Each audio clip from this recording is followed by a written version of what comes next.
Ciao Gin Lover, sono qui nello spazio sui campi dell'azienda agricola Shea Moonshine per parlarvi ancora un'altra volta di distillo. In questo video vedremo i vari distillatori, non solo Rotovapo, ma anche le aziende che costruiscono, secondo me, i migliori distillatori oggi acquistabili in commercio. Come vi dicevo, c'è anche una novità, perché io vi parlo sempre per chi inizia o per chi sappiamo che per prendere un distillatore di un'azienda importante ci vogliono del tempo, può anche acquistare un piccolo distillatore che fa un'azienda molto interessante, che con una modica cifra veramente bassa, e qui ai corsi lo faccio sempre presente, quindi partendo veramente con poche migliaia di euro si può prendere un distillatore che lavora in corrente di vapore con una caldaia che ha circa una capienza di 100 litri lordi, 80 litri netti, con cui si può iniziare, anche nella previsione di investire invece su un distillatore molto più interessante, che può essere, non so, quello della Muller o quelli della DES o quello della Codalpi, oppure anche un Rotovapor. Il Rotovapor ha delle consegne molto più veloci, non ci vogliono degli anni come magari per Muller o alcuni mesi come per DES, ma possiamo già partire, o per chi vuole iniziare questo lavoro, diciamo, con un investimento contenuto, può partire con un ottimo distillatore che faremo vedere nei video, piccolino, compatto, ma che può lavorare in corrente di vapore e che con una modica cifra uno se lo mette nel suo laboratorio. Inizi con quello e poi puoi pensare di fare l'upgrade e prendere magari la Rolls Royce dei distillatori, che sappiamo benissimo che per quanto riguarda i distillatori elettrici in bagnomaria è la Muller. Non sottovalutiamo neanche le aziende italiane come Freely, che produce invece distillatori ottimi, indistruttibili, ed è un grosso produttore internazionale per distillatori da whisky, che però lavora con distillatori a fuoco diretto a gas, ma anche quelli sono molto belli, artigianali, e soprattutto per chi vuole un prodotto italiano quello può essere interessante. Per chi vuole invece l'alimentazione elettrica, per svariati motivi, invece sappiamo che in Italia sull'elettrico siamo un po' carenti. Quindi vi lascio ai video che abbiamo fatto. Naturalmente l'audio sarà pessimo, quindi vi spiego qualcosa prima. Qui andremo a vedere quindi due alambicchi di Muller, dove uno è un alambico che è stato progettato con diciamo la consulenza di Capovilla, che è uno, o forse l'unico alambico, piccolo alambico, che può andare bene con la nostra licenza di distillazione forfettaria, un alambico a 200 litri che si trasforma però anche in caldaietta per la disalcolazione delle vinacce della grappa, quindi ha la possibilità di aprirsi, di scopecchiarsi e di far entrare un basket con le vinacce e disalcolarle per poi andarle a distillare. Ma non solo, perché può funzionare anche come un distillatore normale, in quel caso può fare tutti i spiriti di frutta, magari meno adatto per il gin, ma quello è l'unico che viene prodotto che ha la possibilità di fare la vera grappa a disciplinare per una piccola distilleria e darti la possibilità anche di fare la distillazione di altri spiriti di frutta. Poi vedremo la Rolls Royce Muller, quindi un distillatore da 150 litri, quindi con questa, diciamo, colonna di rettifica leggera che si chiama Aromamat, che va a purificare ancora di più il nostro alcol che abbiamo in caldaia prima di passare in corrente di vapore e di estrarre quindi gli aromi dalle botaniche, che è il top, e lo vedrete, è bellissimo anche a vedere, della produzione in questo momento sugli alambicchi di distillazione, diciamo, per le piccole distillerie, quindi sotto i 200 litri. Vedrete, è una cosa fantastica, ha sia l'Aromamat, quindi questa colonna di lieve, diciamo, deflemmazione, quindi col suo deflemmatore e con questa spirale che rifà cadere giù e raffreddare l'alcol, dà ancora un miglior sapore, quindi ha quelli che sono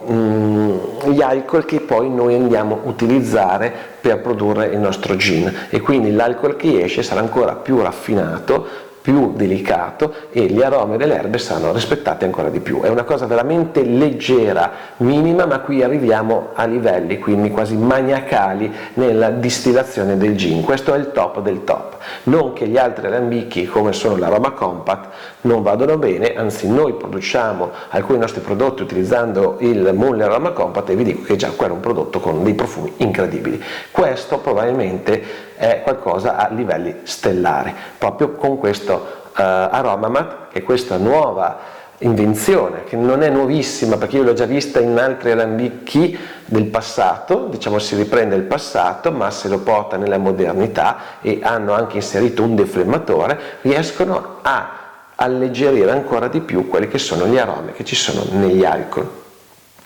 Bellissimo, un alambico da vedere e qui lo vedete nel filmato, ma poi abbiamo quelli della DES, sia l'alambico quello simile al nostro, quindi con le colonne di rettifica e anche la possibilità di distillare il gin, questi alambichi diciamo ibridi che sono molto comodi perché con uno fai due lavorazioni, sempre che poi vedremo quando venite qui, purtroppo in Italia non è ancora possibile fare una lavorazione liquoristica come è la produzione del gin e produrre alcol con lo stesso alambico, semplicemente perché bisogna rispettare diciamo, le norme doganali e tutelare quindi la sicurezza del controllo quindi delle destillazioni delle accise.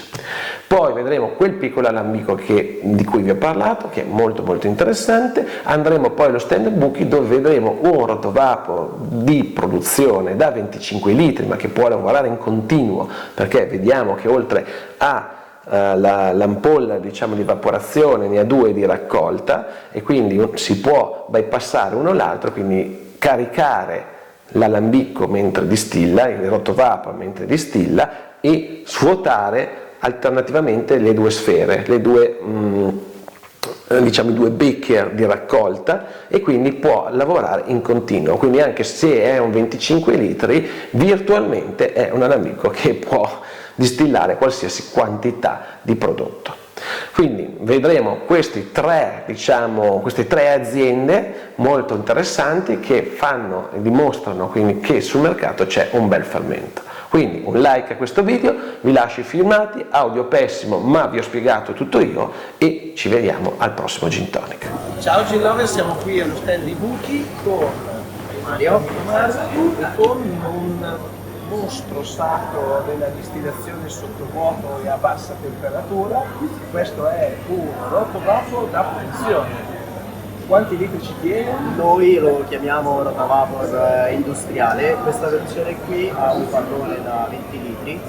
e può essere riempito per poco più della metà e la produzione di etanolo di solvente evaporato è di circa 15-16 litri. Quindi questa è una buona alternativa a diciamo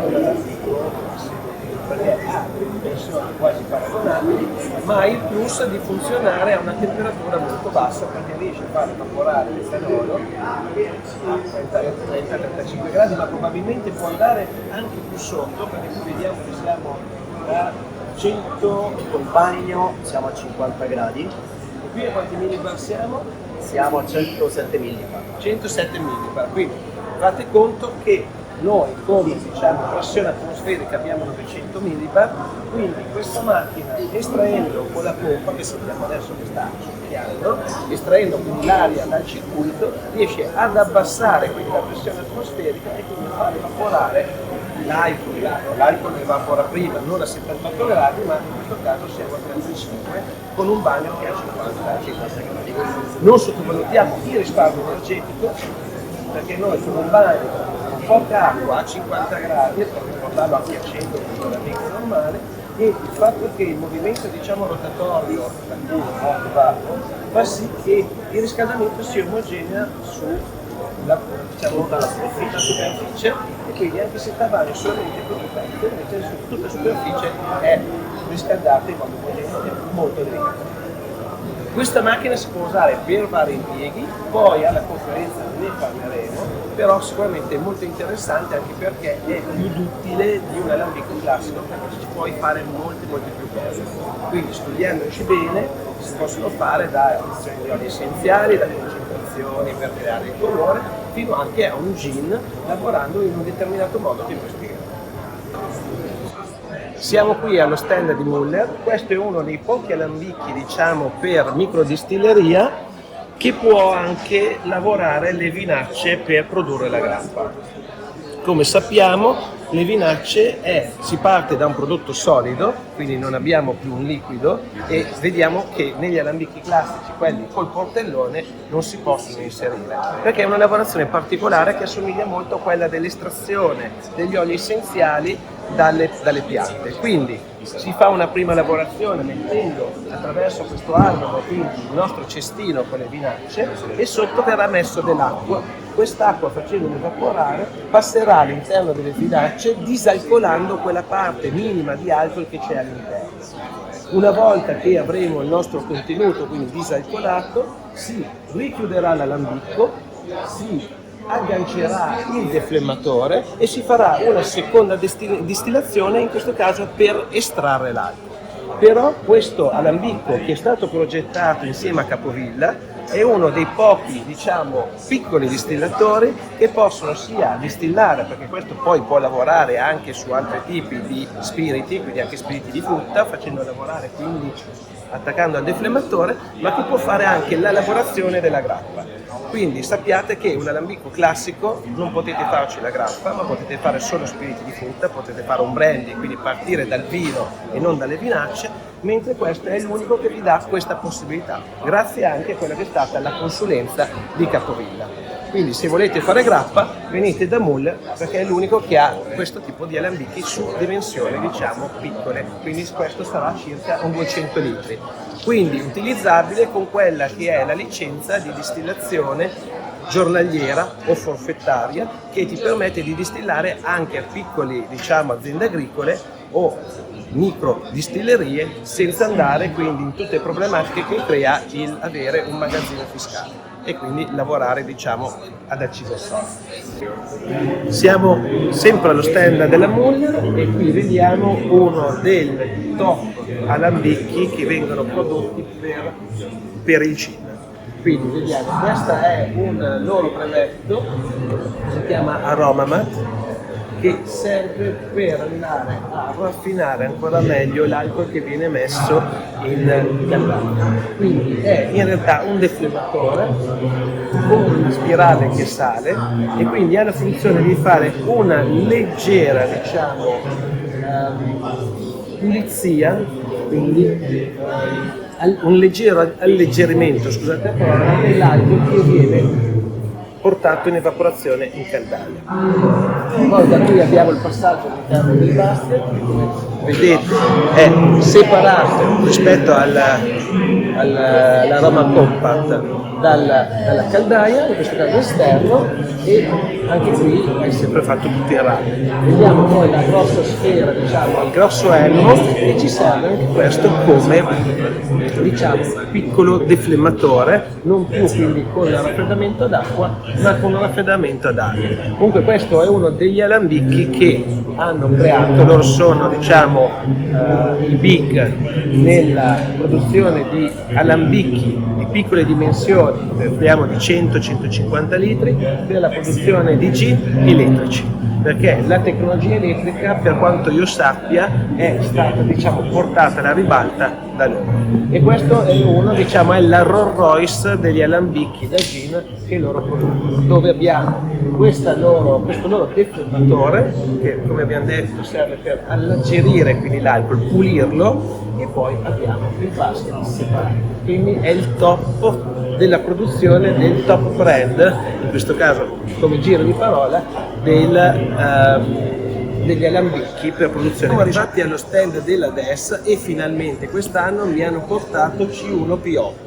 quindi il piccolino di casa DES, quello che con tanti consisti che sono venuti ho sempre consigliato per i primi passi nell'apertura di un opificio, una microdistilleria. Perché? Perché è un alambicco economico, ha comunque una capienza di 100 litri probabilmente lorda e 80 litri netta, ma è assolutamente un alambico con cui si può fare un gin, un London Dry Gin distillato in corrente di vapore di ottima qualità. Perché vediamo al suo baschettino delle erbe aromatiche e viene in questo caso messo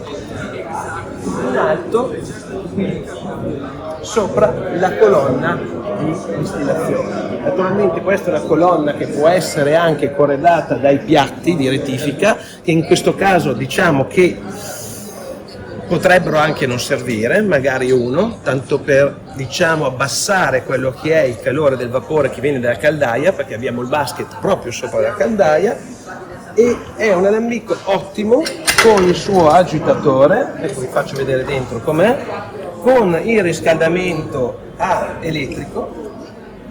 e finalmente anch'io è la prima volta che lo vedo, devo dire che comunque è come mi aspettavo. Ecco, l'unica cosa, farei cambiare il portellone, farei mettere quello più bello, diciamo con il nome della distilleria, ma questo è un alambico che con una poca spesa vi permette intanto di iniziare a distillare il vostro gin con una qualità comunque medio-alta. E nel frattempo, soprattutto magari se uno sta aspettando un alambico che mi hanno già pronosticato che ci vorrà un anno e mezzo prima che gli arrivi, a quel punto puoi iniziare con questo, poi quando arriva l'altro comunque tenerselo, perché qui ci puoi fare sempre piccole lavorazioni, quindi bar e ristoranti che chiedono il loro gin, lo fai con questo, così puoi anche fare 80-60 litri di prodotto, e il bar diciamo è contento anche di iniziare il mondo del gin con una piccola produzione con terzi. Comunque questo è un amico molto furbo, lo trovate sul sito della DES, è un amico che ho consigliato a tanti, o anche chi sta aspettando poi che arrivi quello più grande,